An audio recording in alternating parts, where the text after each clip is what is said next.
nuestras anécdotas son infinito más ordinarias que las que vamos a contar. Sí, Pero no dejan de ser anécdotas. pero prescindibles, totalmente. Totalmente Podríamos prescindibles. no contarla. De hecho, yo no sé si tengo una anécdota que valga la pena contar. Yo me acuerdo de una tuya. ¿De cuál? Me acabo de acordar. En la librería, cuando fue esa niña chica, Ah, que era una cabra muy, muy caprichosa, muy pesada con el papá, y usted le vendieron un libro y ella reclamó, estuvo media hora hueando dentro de la librería, y al final cuando se fue lo miró y le dijo... incompetentes. Pero ¿sabes por qué se enojó? Porque venía el precio escrito en lápiz mina en la primera página, bien suavecito. Sí, Y eso no le gustó y se enojó y nos dijo sí. incompetentes cuando se iba yendo. ¿Qué es lo que yo he tratado Y me cagué de...? la risa igual después. de O sea, se fue, decirle. yo quedé así como medio impactado, después me cagué la risa. Sí, pero hay anécdotas con libros antiguos. Yo he comprado libros en mi época de vagabundeo universitario. Compré libros, tesoros, así joyitas a 2 lucas. Claro. Y en el fondo te miráis con el librero y el librero dice, sé que esto no vale 2 lucas, pero nadie me paga más de 2 lucas, por lo tanto ese es el valor. Tengo una aventura de Sherlock Holmes de 1903, ponte tú, me costó 2.500 pesos. Claro. Y hay libros que han venido con dedicatorias, con documentos adentro que uno ha comprado. Yo tengo uno así, ahora que lo dijiste me acordé. Una biografía de Hemingway antigua, como de los 40, cuando Hemingway todavía estaba vivo, o en los 50, no sé, había... No parecía el suicidio. Claro, todavía, la biografía. no, el epílogo, ojalá que siga muchos años más escribiendo, salía el epílogo. Pero era pero el libro tiene escrito a mano fechas y lugares de donde la persona lo estaba leyendo. Y venía un pasaje en barco, y es de una persona que fue Santiago-Barcelona en barco, y venía su nombre, yo lo googleé después. Y es un gallo que es tú como profesor de agronomía, como que fue a estudiar algo para allá. Oh, mira. Y he pensado de repente en devolvérselo como a la familia. Pero después digo, no, porque es mío el libro. Uno no devuelve el libro. Claro, que me lo compren. Sí. Yo tengo otra anécdota. Incompetentes. Incompetentes. Mi tía Toñi, le mando un saludo, que nos escucha siempre. Mi mamá es fanática de García Márquez, tenía todos los libros de García Márquez y teníamos un libro de García Márquez que es muy difícil de conseguir, que se llama Cuando era feliz e indocumentado, que te reto a que lo consigas, muy difícil. Y lo teníamos y cometimos el error de prestárselo a mi tía Toñi, y mi tía Toñi cometió el error de prestárselo a alguien más. Y el libro se perdió. Yo estoy hablando del año 90, güey. Y obviamente que mi tía fue exiliada de la casa y tachada de la lista. Y bien hecho. Bien hecho, y ella lo sabe, ella lo admite. Y fue borrada de la lista de los préstamos. Ella miraba los libros así como con anhelo de tenerlos, pero nosotros decíamos, no, para ti no. Y pasó un montón de tiempo y hace 3 años atrás, ella, no sé cómo cresta, consiguió el libro de nuevo y nos devolvió el libro. Mira. Y fue reivindicada y fue puesta de nuevo en la lista de los posibles de la biblioteca, Mira. de los socios de la biblioteca Zafirópolis. Sí. Habilitada. Pero después de 30 años. Sí, po. Bueno, es que así son los castigos severos, po. Exactamente. Bien. Primer Párrafo, el podcast de libros de Matías Claro y Costa Zafirópulos de Truman Libreros. Amigas y amigos, bienvenidos a un nuevo capítulo de Primer Párrafo. Hoy tenemos son historias en realidad, no vamos a hablar de libros ni autores, o tal vez sí, pero son historias, son anécdotas literarias. Sí. Son momentos raros, curiosos, pero que son súper importantes igual en la historia de la literatura, porque hablamos tal vez de un autor o una autora que es importante, de un momento, de un mito, de un drama también, de una catástrofe. Tenemos un poco de todo. ¿Tenemos catástrofe hoy día? Tenemos catástrofe, una catástrofe. No me llegó la pauta entonces. Sí. De hecho, la primera es una catástrofe. Sí, una catástrofe, pero es lo que dio origen a todo en el fondo. Tratamos de ir al origen de los libros, cuando todavía no eran libros, cuando todavía no existía el formato libro que conocemos hoy día. Y con Matías decidimos hablar de la Biblioteca de Alejandría. Cuando se derrumba el imperio de Alejandro Magno, hay que entender que Macedonio con influencia griega, sí, y costumbre griega. Cuestionables costumbres griegas. Sí. Por suerte esas costumbres ya no son cuestionables. No perduran ya. O sea, no son cuestionables, pero ya los griegos ya no son así. Los macedonios tampoco. Mi papá tenía un amigo que le decían Macedonia pobre, que era pura pera. Sí. Oye, bueno, lo que pasa es que las bibliotecas siempre han sido un lugar pequeño donde habían algunos libros y donde en el fondo no se necesita ningún tipo de catálogo ni sistema de registro, porque el bibliotecario ese bibliotecario ciego, Jorge Luis Borges del Nombre de la Rosa, no sé, sabe dónde están todos los libros y las bibliotecarias del colegio, vaya un homenaje a los bibliotecarios, saben dónde están todos sus libros, pero la primera biblioteca grandota, gigantesca que hubo, fue la Biblioteca Alejandría. Y la Biblioteca Alejandría se originó al derrumbarse el imperio de Alejandro Magno, a mediados del siglo III a.C., obviamente que todo este imperio grandote que habían logrado construir se empezó a desmoronar, se empezó a dividir y distintos estados, distintas ciudades quedaron a cargo de sus distintos generales. Y a Ptolomeo, que era un militar que era bastante inteligente, no voy a decir lo que iba a decir a continuación, era un militar bien inteligente, le gustaban los libros, le gustaba la cultura, se quedó con Egipto, con lo que en ese tiempo ya era Egipto, desde el sur de Siria más o menos hasta lo profundo del Nilo, y empezaron a pelearse todos estos generales por el control de esa zona, que más o menos siguen las peleas, bueno, por el control de la zona hasta el día de hoy. Digamos. Sí. Y Ptolomeo decidió poner toda su energía en defender su posición, pero también en ir desarrollando como ciertas obras públicas, y se le metió en la cabeza a este gallo hacer una biblioteca grandota, porque él sabía que Alejandría se iba a transformar como en un polo de desarrollo donde iban a confluir en el fondo todas las culturas, el comercio, etc. Al final muere Ptolomeo y su hijo Ptolomeo II, que no era tan buen general, como que pierde esa posición, pero logra tener cierta autonomía y se concentra en los empeños artísticos, arquitectónicos que había comenzado su papá y consolida esta biblioteca que había construido su papá, pero además se manda una torre gigantesca, que es famosa, la Torre de Alejandría, con un fuego en lo alto que hacía las veces de faro para que los barcos pudieran arribar y en el fondo ir aumentando el comercio. Y tuvo ese efecto justamente. Empezaron a llegar productos de comida, especias, minerales, etcétera, etcétera, y empezó a llegar un tráfico descontrolado de papiros, de rollos, de libros de todos lados del mundo, y no sabían dónde ponerlo, entonces el lugar especial era esta biblioteca que crearon ellos. Qué increíble cómo la política, el poder, igual influye en la cultura en términos de, ¿sabes que hagamos una biblioteca? Y a lo mejor lo hacen por una razón de ostentación, por decirlo de alguna manera, pero termina transformándose en un elemento fundamental incluso de ese mismo poder. Sí. ¿Cachai? Sí, de repente suena como antidemocrático lo que voy a decir, pero al final las grandes obras tienen que ver con un gallo, sea elegido democráticamente o sea un dictador, bueno, que se le ocurrió y se empecinó con que voy a hacer esto, ¿cachai? O una familia, por ejemplo, no sé, la Biblioteca Pública de Nueva York, que es una cuestión maravillosa, que todo el mundo la visita, fue donada por la familia Astor. Esta Biblioteca Alejandría entonces el Taj Mahal fue el capricho de un gallo, de un gallo, ¿cachai? Bueno, para hacerle un homenaje amoroso a su señora. Entonces la democracia como que no se demora un poco, ¿no? Se demora un poco en llevar a cabo esa grande empresa. Sí. Bueno, eran tantos los rollos que habían en esta biblioteca que no sabían cómo ordenarlos. Entonces Ptolomeo II le dice al sabio Cenodoto, le dice, amigo de nombre curioso. Usted se agacha y me ordena. Y me ordena estos rollos. Y me ordena los rollos. Pero ahora, lo curioso es que Cenodoto estaba ocupado haciendo la traducción y estudiando la obra de Homero. Cenodoto era librero, no estaba ni ahí a trabajar. No era muy... Era Borges, inspector de las gallinas, que es el título que leyeron en la biblioteca. Pero déjelo tranquilo, este gallo que lea, que haga sus cosas. Quería leer a Homero nomás. Y él estaba haciendo la traducción de Homero, pero que esto es súper interesante porque no existían, Homero son 5.000 años antes de Cristo, estamos hablando. Sí. Entonces, el lenguaje estaba perdido, había que hacer una traducción y una modernización, era descifrar, no era solo traducir, era descifrar. Entonces él estaba además haciendo una especie de diccionario, estaba anotando un glosario de las palabras, estaba armando una tremenda pega. Y para él hacerse cargo de la biblioteca era un cacho gigantesco porque estaba dedicado a esto.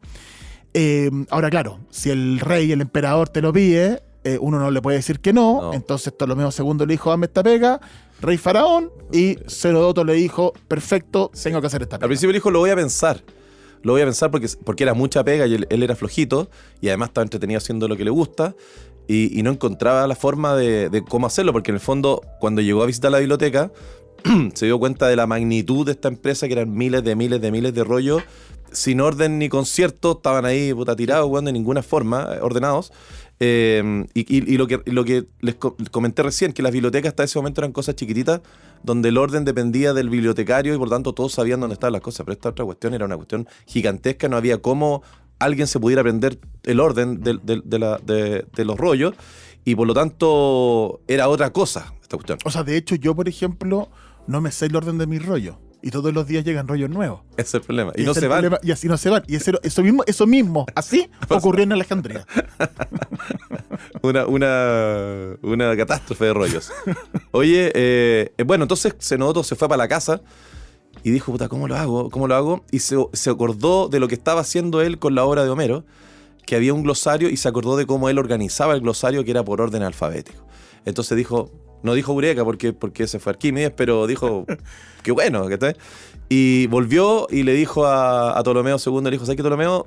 Voy con la biblioteca, acepto tu ofrecimiento y vamos a ordenar estos rollos de la biblioteca por orden alfabético para que cualquiera los pueda encontrar el día de mañana. Ahora, después la biblioteca se incendió, pero esa es otra historia, la contaremos en otro momento. Y qué increíble que algo que suena como elemental tuvo que ser Hoy día. la creatividad de un tipo que solucionó un problema porque nadie se le había ocurrido. Sí, es que lo que pasa es que cuando son tan poquitas las cosas que tengo que guardar, no necesito un sistema para registrarlas y para ordenarlas. Pero cuando crece eso, ya necesito un sistema para encontrarlas. Sí, bueno, ahora el incendio, la pérdida de la Biblioteca de Alejandría, debe ser la mayor catástrofe cultural de la historia de la humanidad, cultural e intelectual, porque no sabemos lo que se perdió. O sea, hay sospechas, ponte tú, hay muchos textos que sobrevivieron, no sé, el catálogo de las obras de teatro, no sé quién, y sale de Esquilo, y salen 40 obras de teatro, pero llegaron hasta nosotros 3. Sí. Entonces es como la peste negra de la humanidad, un cuello de botella terrible que eliminó, mató a un montón de obras que no nos llegaron y no las conocemos. Sí. Hay a lo mejor algún catálogo, un resumen, pero no las leímos. Una mención de otra cosa a eso. No, y además te hace pensar qué hubiera pasado si, no sé, pues la obra de, ¿qué te digo yo? Arquímedes, porque estamos hablando de Arquímedes recién.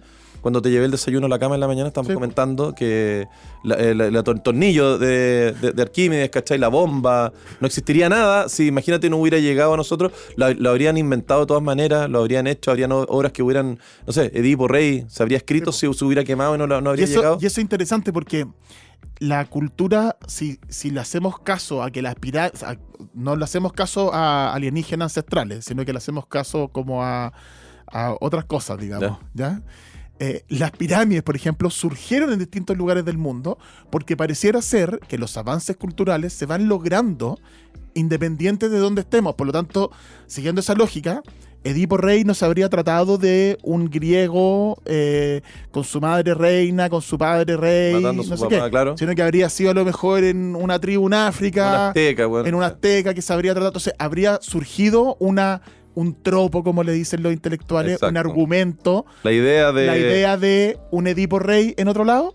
Sí. Eso es la idea del destino ineludible, trágico. Exactamente. Da lo mismo lo que arranque, lo que escape de tu destino, te va a encontrar igual. Y el incesto. El incesto. Sí, bueno, también después con el tema de la Inquisición, del catolicismo quemando obras que finalmente los mismos católicos rebeldes rescataron y salvaron, que no habrían llegado hasta acá. La obra de Aristóteles, claro, las cosas de Platón no habrían llegado si los católicos cristianos hubieran hecho caso, hubieran quemado cosas que al final las guardaron en catacumbas, en monasterios que construyeron específicamente para eso. Exactamente. Bueno, la Biblioteca de Alejandría, una de las catástrofes literarias terribles de la historia de la humanidad. Suena simple decirlo, que hablar de eso como una anécdota, pero bueno. Pero bueno, es parte de eso. Ahora, es el nombre que eligió Matías para el capítulo. No es la única historia que tenemos. No, tenemos muchas más. Si la Biblioteca de Alejandría es un mito que quedó y que solo podemos imaginar lo que contenía, otro de los grandes mitos de la literatura es la existencia, es si fue o no fue William Shakespeare el autor de su obra, y existe la teoría Marlowe. Sí, pero la teoría es muy entretenida, me encanta porque ahora, en el fondo, voy a explicarla. Ahora nos vamos a poner alienígenas ancestrales. Sí, nos vamos a poner salfates, no sé. No, lo voy a explicar brevemente para que entiendan.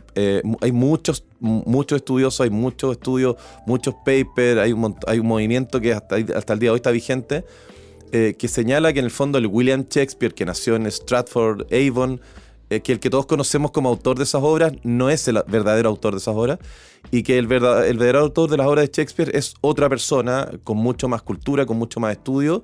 Ahora, yo pienso da lo mismo, porque en el fondo las obras están ahí, y da lo mismo que él las escribió, siempre van a perdurar. Pero la teoría de Marlowe trata de Christopher Marlowe, que era un intelectual, un gallo bien capo, bien inteligente. En la historia oficial aparece como precursor de Shakespeare, ¿cachai? El gallo que era el rockstar que escribía obras de teatro antes de que apareciera Shakespeare. Este gallo nació en Canterbury en 1564, hay que poner ojo con la fecha acá porque es interesante, y murió en Deptford supuestamente en 1593. Este gallo fue dramaturgo, fue poeta, fue traductor, fue el traductor y el poeta más grande del periodo isabelino antes de Shakespeare. Estudió en el Corpus Christi College de Cambridge, tenía una educación súper elevada, ¿me entendí? Obtuvo su bachillerato en arte en 1584, después siguió estudiando en Cambridge, pero en 1587 las autoridades le negaron el título de licenciado debido a su larga ausencia. No iba mucho a clases, ¿cachai? ¿Te suena algo eso, Matías? No solo me suena, sino que me identifica. Y además no le quisieron dar el título porque había un rumor de que él se había transformado al catolicismo. Recordamos que estos gallos son anglicanos.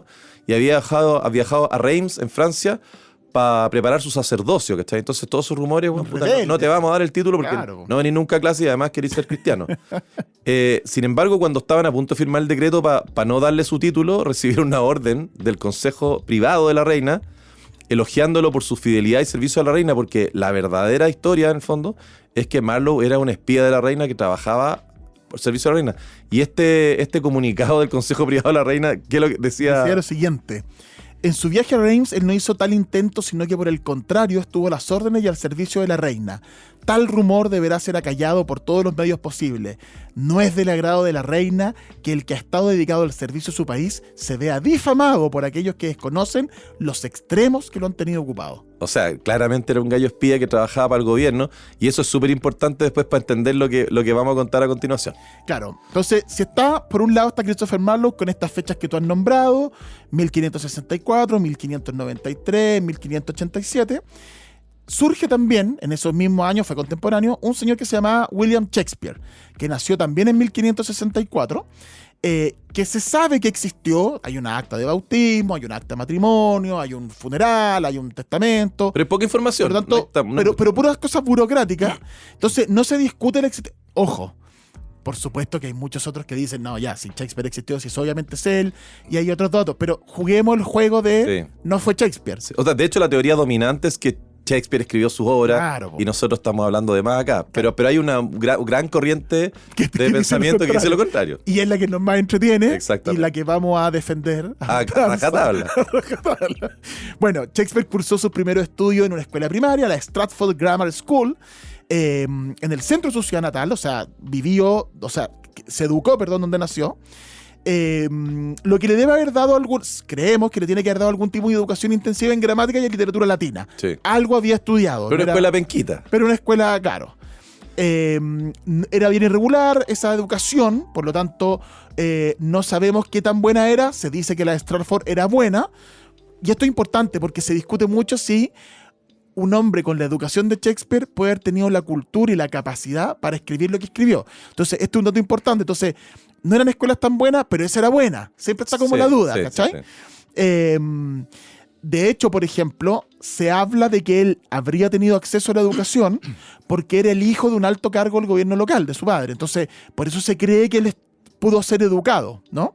Ahora, a los 18 años, el 28 de noviembre de 1582, se casa con Anne Hathaway. Igual que la actriz. Que hay un mito así como que será la hija, la descendiente, como todo un juego así que es parecida a la pintura, ¿cachai?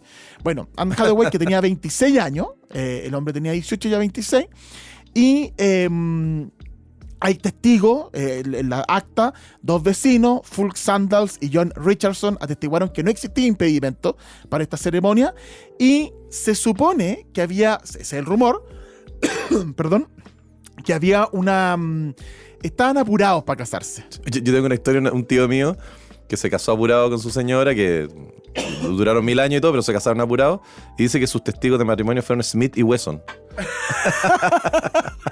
En escopeta apuntándole en la cabeza. Escopeta, bueno, que se casó apurado porque se supone que la buena de Anne tenía 3 meses de embarazo.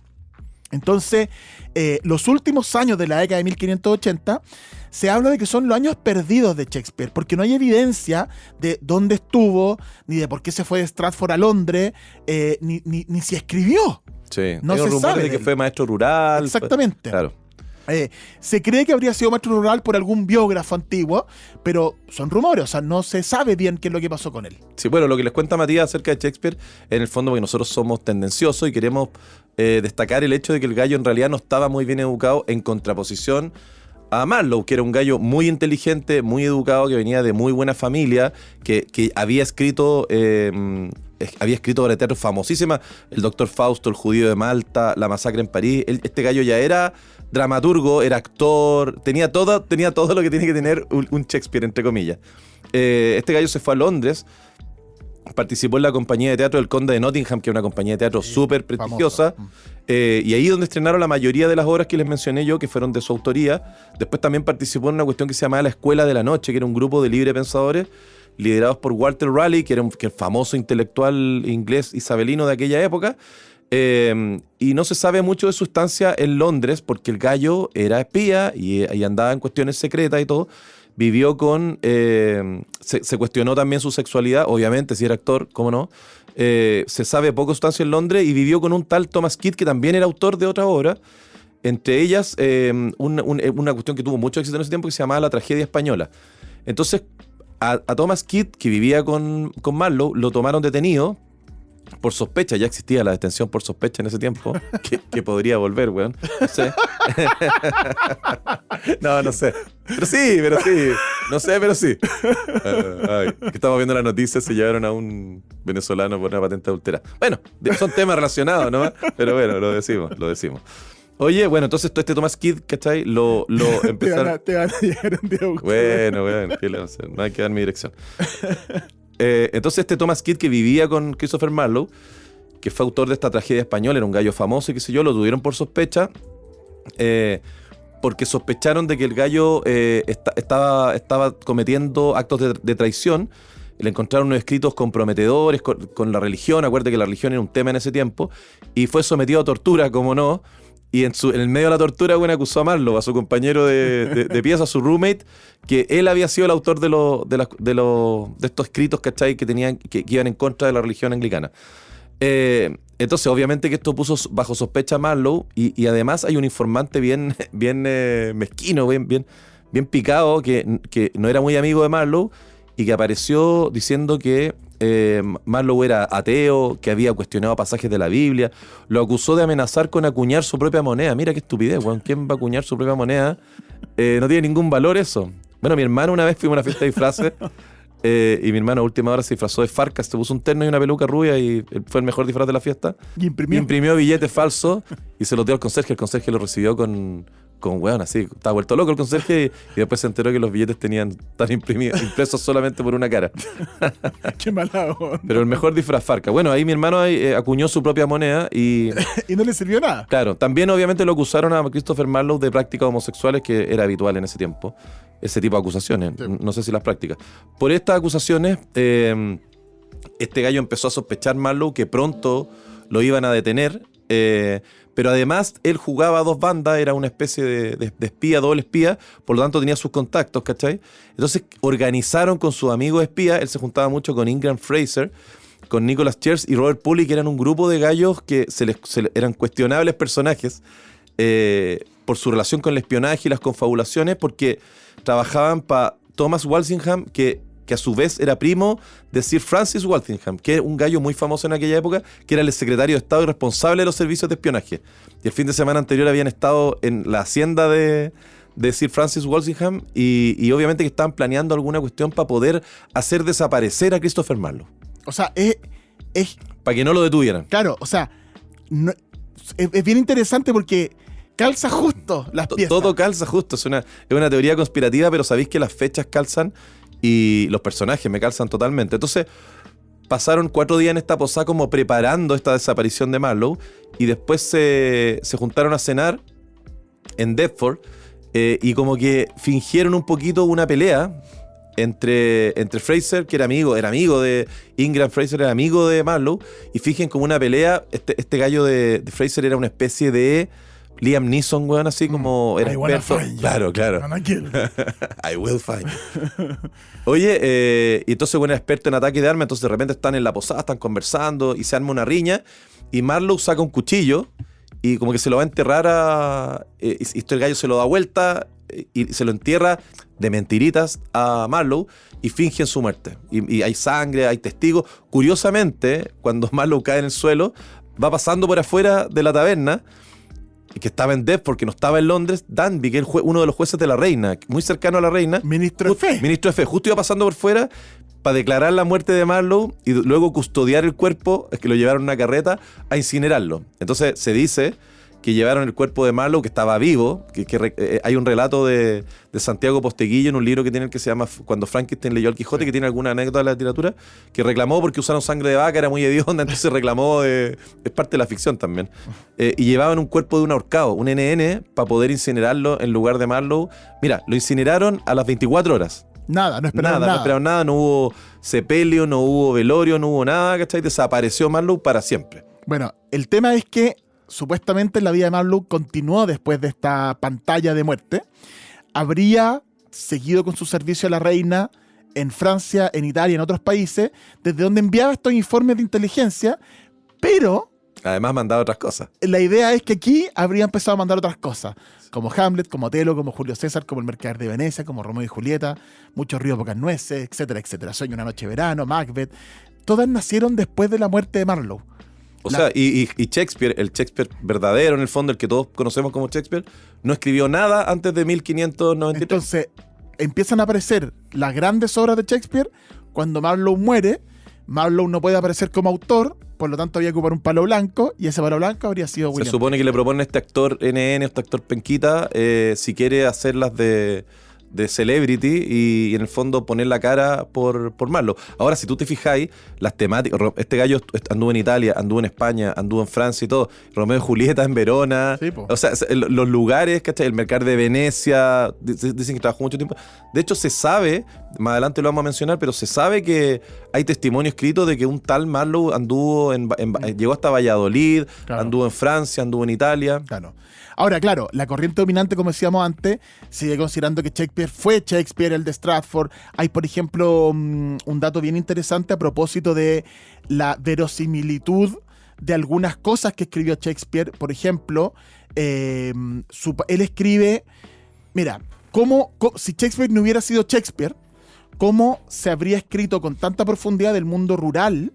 O, por ejemplo, de la producción de guantes, que aparece en alguna obra de Shakespeare, y que el padre de Shakespeare se dedicaba a eso. Sí. Entonces es como, también podría haber sido Shakespeare. Hay argumentos. Hay argumentos también. O sea, se divide el asunto entre los stratforianos y los no stratforianos. Los stratforianos son los que dicen que Shakespeare fue Shakespeare, y los no stratforianos es que fue alguien más que escribía, y hay algunos de los... O sea, la doctrina dominante es que fue Shakespeare, pero el principal sospechoso de ser Shakespeare verdadero es Christopher Marlowe. Claro, se habló también de otros gallos, se habló de Francis Bacon en algún momento, pero lo importante sería eso. Ahora, la gran duda era imposible, y este es como un prejuicio también respecto al talento y al genio, de decir, es imposible que haya sido Shakespeare porque no tenía la formación académica, la formación intelectual para dar vida a semejantes textos, que también es un prejuicio porque han surgido grandes talentos en esos lugares. Ahora, la gracia de esta teoría es justamente ese juego. O sea, pero oye, que tampoco es una teoría que surgió en los años, no sé, 1800. Ahora, recientemente, por ejemplo, hay declaraciones, hay cartas que han enviado, por ejemplo, actores como Derek Jacobi, que si lo buscan en Google van a cachar al tiro que fue el actor que hizo en los 80 Yo Claudio. Hubo una serie muy famosa en los 80 que este es un actor de teatro, de Hamlet, así, tipo Laurence Olivier. Y Mark Rylance, que lo van a cachar por actúa en Ready Player One, actúa en El Puente de los Espías. Son actores que están vigentes hoy en día, que ellos han mandado una cuestión que se ha denominado la declaración de la duda razonable. Y ellos expresan así como fuertes dudas acerca de que Shakespeare haya sido Shakespeare, y plantean que en el fondo como William Shakespeare, un plebeyo del siglo XVI, criado en un hogar medio analfabeto en Stratford-upon-Avon, que es como, no se caracteriza por su biblioteca y su intelectualidad, ¿cachai? Escribir esas geniales obras que llevan su nombre. Ellos dicen que apenas sabía leer y escribir, era un actor nomás, imposible que haya podido poseer todos esos conocimientos legales para poder escribir esas tragedias, esas comedias tan famosas y tan importantes en la historia. Como decíamos, habían otros nombres que se han barajado. Uno fue Francis Bacon, hay otro que es Edward de Vere, que fue el 17º conde de Oxford, y que Derek Jacobi lo apunta como su candidato favorito, para claro, que él sea Shakespeare. Porque hay muchas similitudes entre la biografía del conde y hechos relatados en los libros de Shakespeare, Sí. y también los años coinciden. Él frecuentó la vida cortesana de la reina Isabel I, y calzan los años entre 1533 y 1603. Entonces también podría ser el otro candidato. Sí, además él era como pituco, entonces era como feo andar escribiendo obras para el pueblo. Claro. Entonces capaz que se haya querido desmarcar también. Pero bueno, como les conté, Marlowe supuestamente muere en 1593, que es el año en que empiezan a salir todas las obras de Shakespeare más famosas. Hay que recordar que él ya venía escribiendo grandes obras de teatro, ¿cachai? Que se las mencioné recién. Y se supone que murió en 1627 de verdad, siguió escribiendo un montón de obras. Hay una película que se llama Anonymous del 2011 que habla de esto mismo, de Shakespeare no siendo Shakespeare. Hay un estudioso que se llama Calvin Hoffman que luchó toda la vida y estudió toda la vida para tratar de probar esta teoría, que es la teoría Marlowe, y que murió en 1987 y dejó lucas, dejó plata, dejó un fondo para el intelectual o el estudioso que logre demostrar sin margen de duda que Marlowe fue el que escribió la obra más famosa. Dejó un montón de plata. Y bueno, el dato que les comenté recién, Shakespeare no publicó nunca nada antes de 1593, entonces es como sospechoso.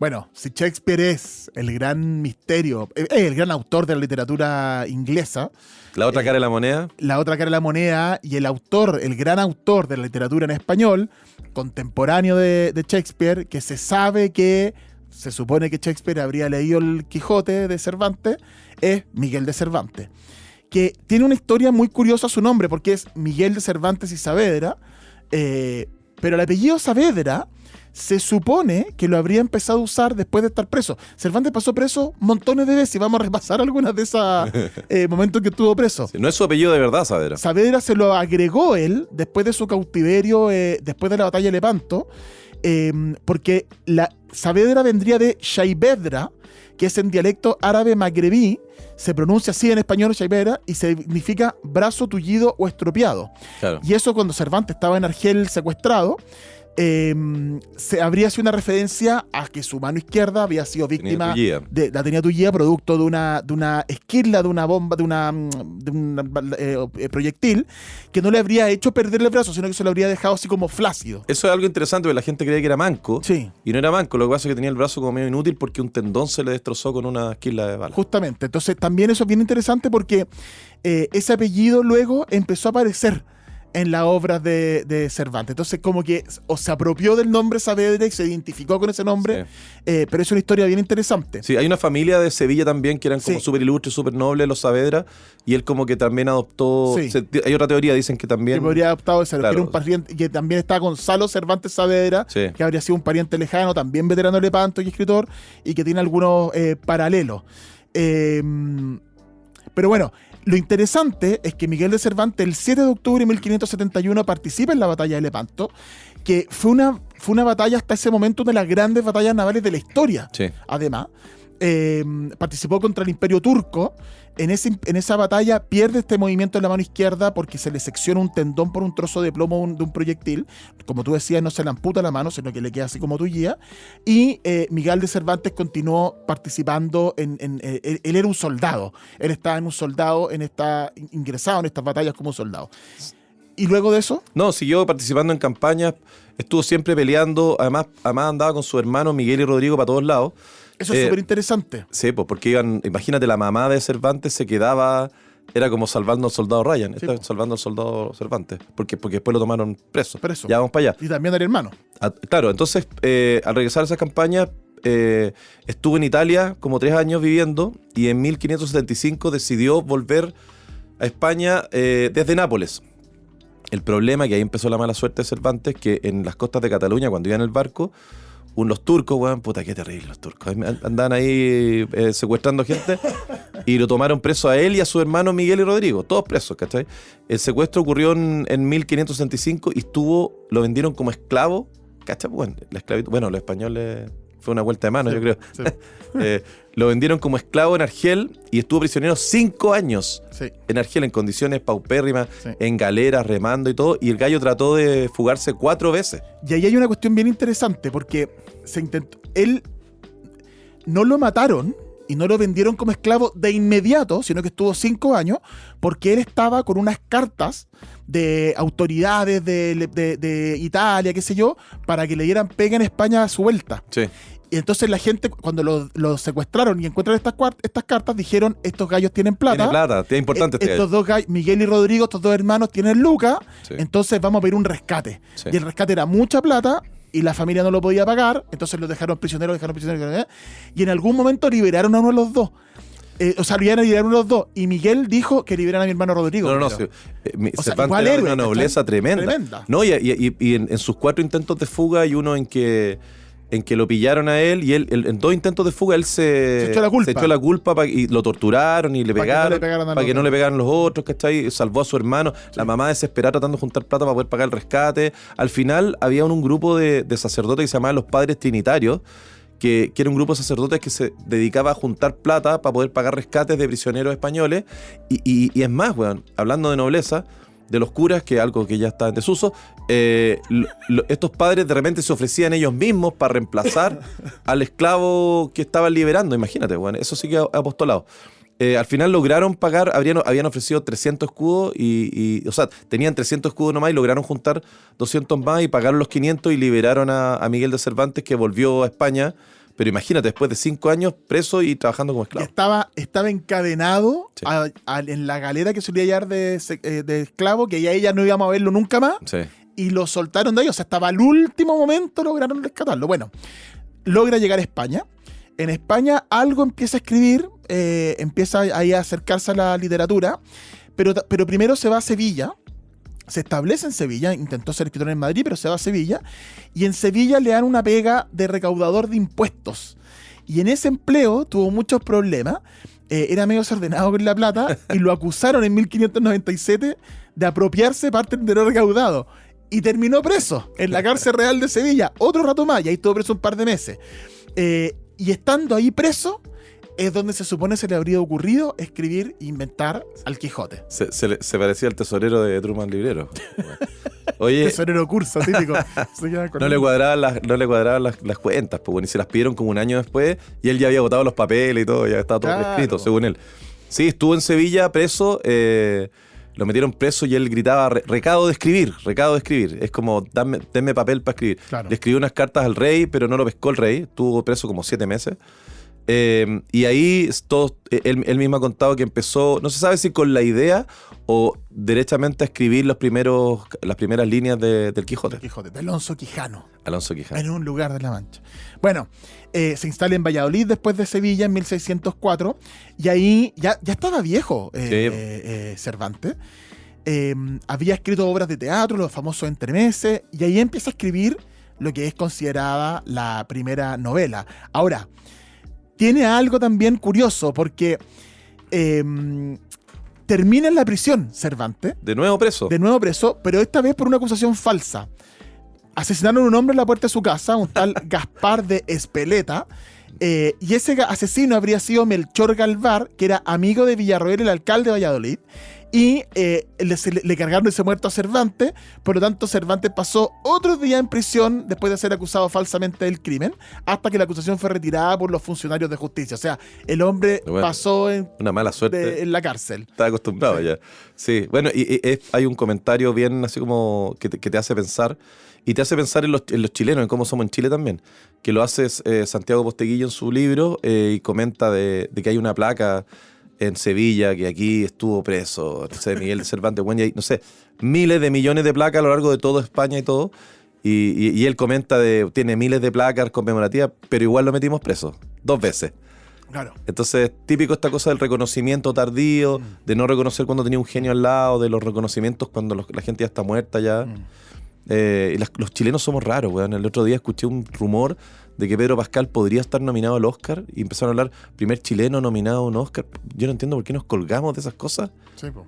No reconocemos a la gente que está viva ahora, escritores tremendos que están vivos, y reconocemos a un gallo que está bien, nació acá y todo, pero bueno, no es una película chilena, no Sí, es. po. Somos muy raros, Sí, este po. país. Bueno, fuimos conquistados por los españoles. Sí, po.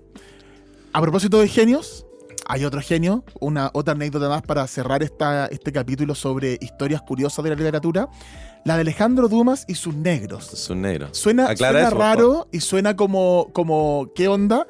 Pero así se le llamaba a los trabajadores, que son los negros, los ghostwriters hoy día, Sí. se le llamaban los negros, que eran los que escribían sin dar su nombre, los cantantes de Milli Vanilli. Ahora se le llama afrodescendiente. Pero eran Alejandro Dumas y sus negros. Sus negros. ¿Por qué? Ven para acá, negro, les decía. Bueno, este es un gustito que nos quisimos dar porque además a mí me encanta Alejandro Dumas, es uno de mis escritores favoritos. Mi época juvenil la pasé leyendo los libracos de El Conde de Montecristo y todo, y encuentro que es como, siempre yo he pensado que es como el Stephen King de los 800, porque era un gallo que escribía, pero como una máquina. Obviamente ahora les vamos a contar por qué escribía tanto también, pues. Es difícil imaginar cualquier biblioteca de cualquier casa, weón, no sé, los libros de la revista Bea que teníamos antes, los libros que llegaban, los libros de Copec, ahora tal vez, Claro. si nos quiere auspiciar Copec, nunca es tarde. Siempre necesitamos algo de combustible. Estos libros que son clásicos universales, que incluso de repente hay versiones resumidas, porque es tan buena la historia que admite que la resumamos. Es difícil encontrar una biblioteca sin algún libro de Alejandro Dumas, Sí. que no esté El Conde de Montecristo, que no esté Los Tres Mosqueteros. Es como, pero a su vez no tiene muchas líneas él en la historia de la literatura, no se habla mucho de él, no se le considera tan importante, porque era un escritor que escribió básicamente para el pueblo, escribió para la gente, para entretener a la gente, escribía a matacaballo, no corregía nada. Siempre estuvo a medio camino entre la genialidad y la incultura, porque él tampoco era un gallo tan culto, pero tenía un talento, tenía un genio. Víctor Hugo siempre habla de que Alejandro Dumas se reconoce más por su genio que por su talento. Era medio flojonazo, le gustaba las fiestas, siempre vivió como al dictado de estos impulsos que tenía él, del amor propio, el horror a la pobreza. Él vivía, bueno, como rey, la pasaba a la raja, siempre tenía minas en la casa, Sí, po. comía los más ricos manjares, Era estaba en las bueno más para comer, fiestas, era bueno para vivir. café. Sí, tenía su pancita ahí.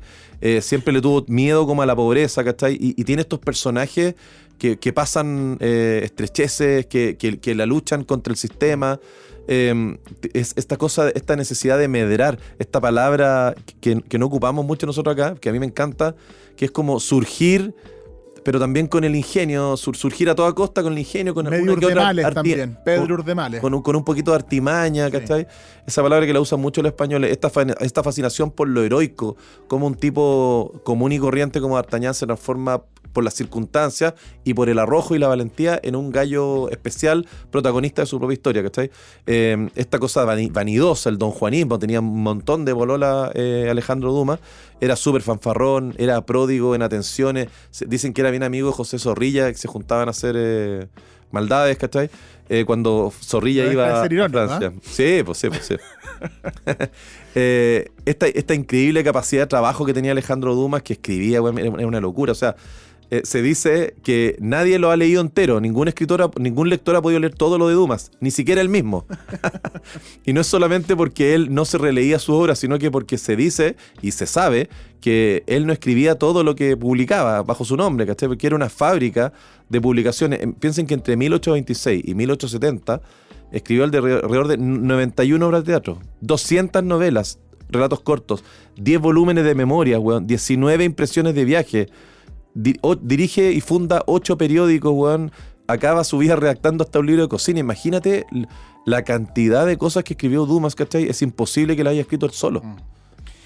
Justamente porque era tan amplio y también es un hombre de su tiempo en ese sentido. Porque, y del formato. El formato del folletín, que es una mezcla entre literatura y periodismo, era muy popular en esos años, pero además, a mediados, estamos hablando del siglo XIX, la máquina de vapor y todos los progresos tecnológicos permiten mayores tiradas y permiten también que circulen más rápido esas El ferrocarril. tiradas. Los ferrocarriles facilitaban la difusión de esos diarios y el nacimiento del servicio de correos también en Francia fue súper importante. Entonces logró que sus textos llegaran a todas partes, Sí. llegaran a las provincias. Interesante eso. Es súper interesante cómo incluso la conexión... Hablábamos antes del poder de Alejandría. Oye, ¿sabéis qué? Quiero una biblioteca, quiero que nosotros seamos el centro cultural. La tecnología permite entonces que también que la cultura se difunda de otra manera, se difunda de una manera que a lo mejor no está pensada para eso. El ferrocarril era para llevar gente, para llevar comida, no para llevar folletines. Sí. Pero sí lo logró y el tipo fuera muy famoso. No, y importante lo que significa que la cultura llegue a provincia. O sea, Sí, po. recuerden siempre que todos los autores, todos los libros los pueden encontrar en Truman Librero. Y nosotros, por ejemplo, en Antofagasta intentamos hacer eso. Es una ciudad que nosotros queremos mucho y intentamos que la gente de Antofagasta tenga libros de calidad, de buenas editoriales y todo, porque en el fondo la biblioteca del pueblo, esto, lo que tú mencionabas, Matías, la tecnología ha llevado la cultura a los lugares más recónditos y eso es muy importante porque permite que surjan gallos que de otra manera no habrían podido llegar tan arriba. Exactamente. Bueno, el folletín... El folletín bueno, nosotros nos encanta porque en el fondo el símil de hoy día de los folletín son las series de Netflix, son las series que van publicándose semana a semana, que te dejan atrapado. El último capítulo del folletín siempre te deja atrapado para la semana que viene, porque había que vender. El cliffhanger es absolutamente Netflix. Inventado acá. Viene de ahí. Dickens. Sí, era muy difícil publicar libros en ese tiempo. Era muy caro publicar libros, la gente no podía comprar libros, pero sí podía comprar una cuestión por 2 chauchas con 10, 20 páginas con un capítulo. Entonces, para que la gente te comprara el libro, la próxima entrega tenía que terminar con un suspenso, tenía que terminar con algo que tú supieras que querías resolver el próximo. Y después terminaba en un libro de 1000 páginas, ¿cachai? Pero te lo habías leído de poco durante un año. Claro. Entonces, el folletín también se empezó a usar para la novela por entrega, que es lo que estamos hablando. Entre el año 1844, él publica Los Tres Mosqueteros, que la versión original tiene, no sé, 700, 800 páginas.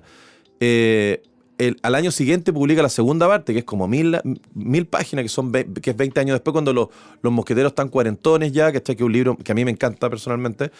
Y la tercera, El Vizconde de Braguelón, en 1849 y 1850, que son 1500 páginas, bueno, son 4 tomos, yo lo tengo en libro usado, a doble columna, ¿me entendí? Era una cuestión que si yo te la presento el libro, bueno, te desmayás y no la querís leer.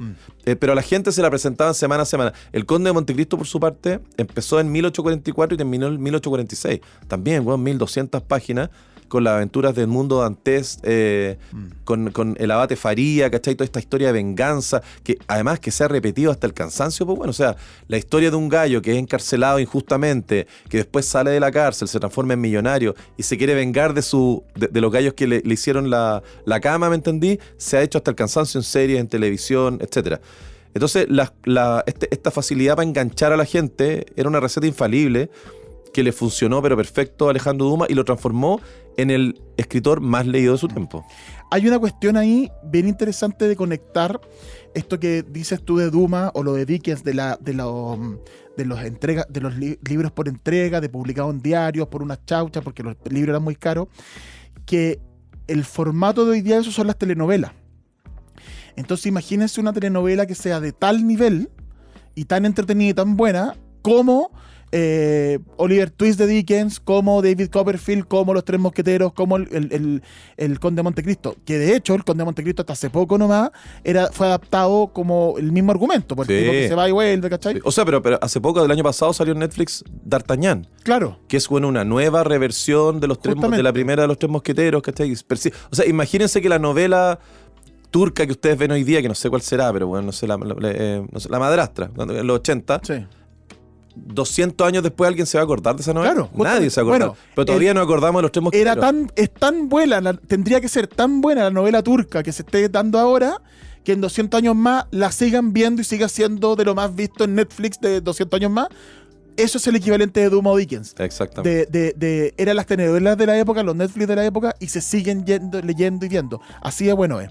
Ahora, ¿Por qué eran tan buenos? Porque sus temáticas eran muy entretenidas, porque era el viaje peligroso, habían pruebas que cumplir, había un destino que alcanzar. Se habla también y se califica como una especie de novela iniciática, porque se iban configurando la identidad de estos héroes y acompañábamos a los héroes en el desarrollo de su fuerza, de su talento. Habían posadas, castillos, prisiones, emboscadas, huidas, naufragios, secretos, desapariciones. Eran ritmos trepidantes, pero, que es como una crítica que se le hace, muchas veces en la obra de Dumas los personajes no tenían una profundidad psicológica tan grande porque eran bien arquetípicos, eran bien tipificados, porque era necesario que la gente rápidamente identificara a los buenos, a los malos, y los buenos eran buenos y los malos eran malos. Entonces era un poquito monolítica, un poquito esquemática esa personalidad. Es que él escribía para el pueblo, pues, Sí, ¿cachai? No escribía para las élites. Sí, pero si uno lo analiza con el tiempo, o sea, lo que tú mencionaste recién, estas cosas que perduran 200 años después, mira, los arquetipos por algo son arquetipos. Sí, pues claro. Y por ejemplo, el personaje del mundo dantes, ¿cachai? Del Conde de Montecristo, que parte como un niño, como un joven, enamorado, etcétera, etcétera, y después pasa lo que pasó en el castillo, preso, logra escapar, la venganza.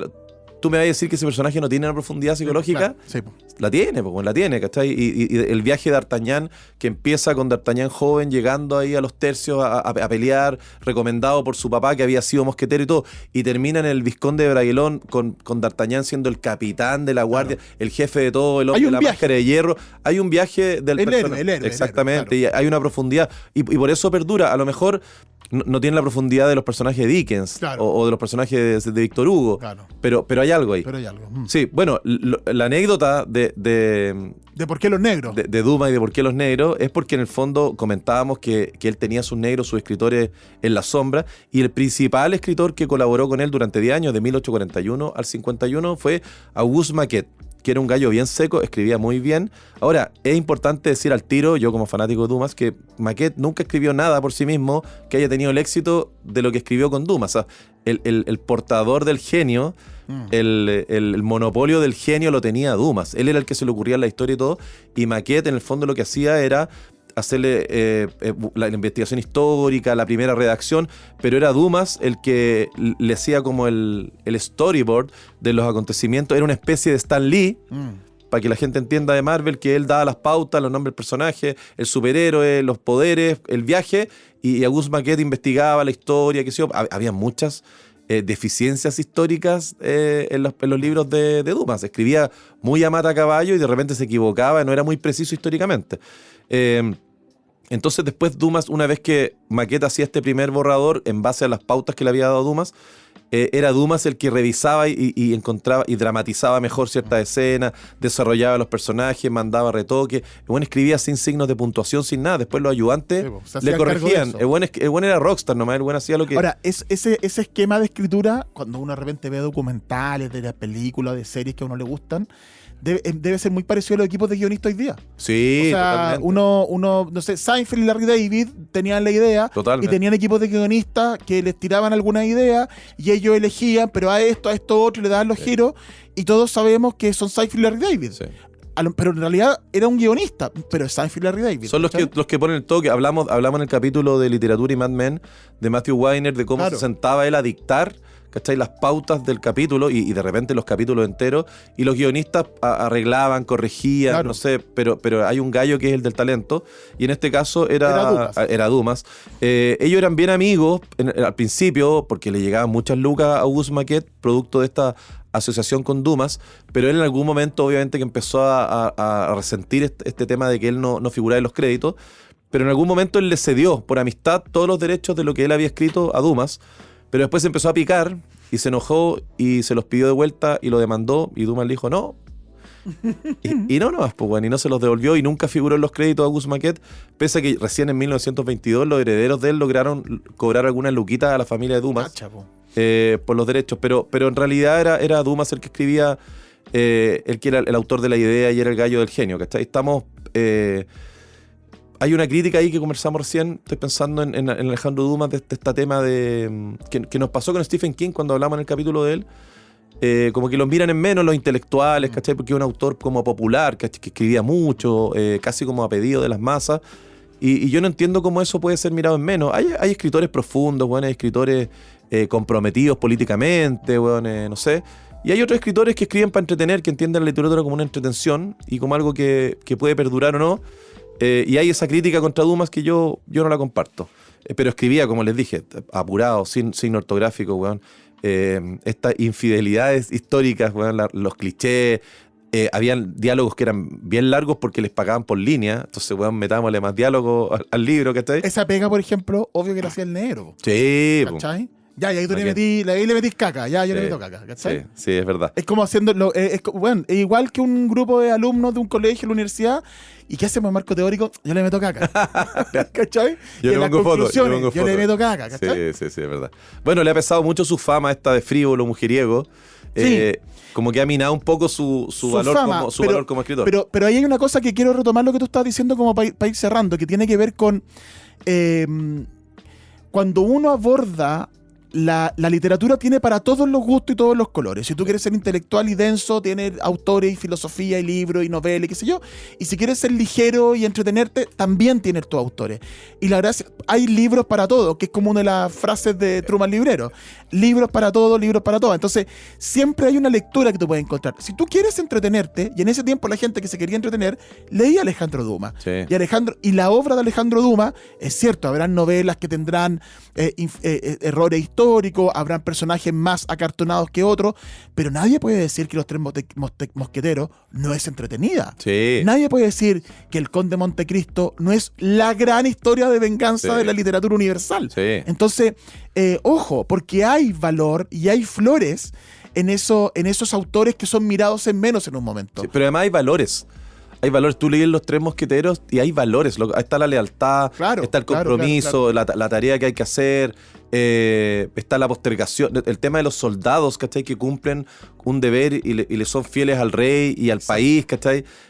Porque las intrigas con el Buckingham, ¿cachai? Que con los ingleses, bueno, y todo. El Conde de Montecristo también hay valores, ¿me entendí? Sí, ahí está el tema de la traición, bien tratado. Entonces, Dumas es literatura de entretenimiento y de calidad, ¿cachai? ¿No? Más allá de toda esta frivolidad. Por ejemplo, no sé, la versión que nosotros tenemos hoy día del Cardenal Richelieu es la versión de un villano y bueno, no fue así. Eso es así por Dumas, porque Dumas nos mostró esa. Entonces, ¿cómo la literatura puede vencer a la historia? A la historia, ¿me entendí? Sí. D'Artagnan, ¿quién no conoce a Porthos, Athos, Aramis, ¿cachai? El mundo antes. Espérate, Los Tres Mosqueteros, D'Artagnan, Porthos, Athos y Dantes son las Tortugas Ninjas. Son las Tortugas Ninjas, ¿cachai? Y además, los villanos del Conde de Montecristo son es como intensamente, ¿cachai? Son las emociones, la codicia, la envidia, ¿me entendés? Hay una cuestión, como dice, en su literatura hay artificios, hay trucos, hay trampas, estereotipos melodramáticos en el sentido que el sentido crítico rechaza, pero que el instinto del lector adora. ¿Cachai? Como dice Arturo Pérez Reverte, otro escritor que admiramos, hay otras novelas mucho mejor escritas, por supuesto, que las de Dumas, pero comparadas con el Montecristo son solo simples obras de arte. Eso es fascinante porque nadie le quita son obras de arte esas otras, son maravillosas. Pero como El Conde de Montecristo no hay. Pero son solo simples obras de arte. Claro, es fantástico. Bueno, hay un par de anécdotas para despedirnos que tienen que ver con Alejandro Dumas hijo, que era bastardo, que era escribió autor, La Dama de las Camelias, que es un autor famosísimo. Sí. O sea, una novela también famosísima. Escribió en el epitafio su padre: ha muerto como ha vivido, sin darse cuenta. Fantástico, fantástico. El gallo amante de la vida, le pasó volando, hizo lo que quiso, weón, y se murió. Hay una anécdota buena entre ellos dos. Era tanto que Alejandro Dumas padre escribía tanto sin saber lo que escribía, porque se lo escribían por él, que dice que se encuentran un día en la calle los dos, el papá y el hijo. Y el papá le dice así como súper orgulloso, le dice: hijo, ¿has leído mi última novela? Y el hijo le contesta: sí, ¿y tú? Bueno, con esa anécdota literaria desde la biblioteca de Alejandría, desde si Shakespeare o fue Marlowe, desde Cervantes y Saavedra, y también pasando por Alejandro Dumas y sus negros y su hijo, los invitamos a siempre buscar libros, a siempre redescubrir historias, y por supuesto que estos libros y estos autores y estas novelas y muchas más opciones las encuentran en Truman Librero, en Apumanque, en Antofagasta. Visítenos, vea también la página web, estará truman.cl, así que pueden ahí encontrar algunas de estas historias. Nos escuchamos, nos vemos en un próximo capítulo, amigos. Vale. Primer párrafo, hasta la próxima. Primer Párrafo es un podcast original de Emisor Podcasting. Encuéntralo en emisorpodcasting.com, Spotify, YouTube y donde sea que escuches podcast.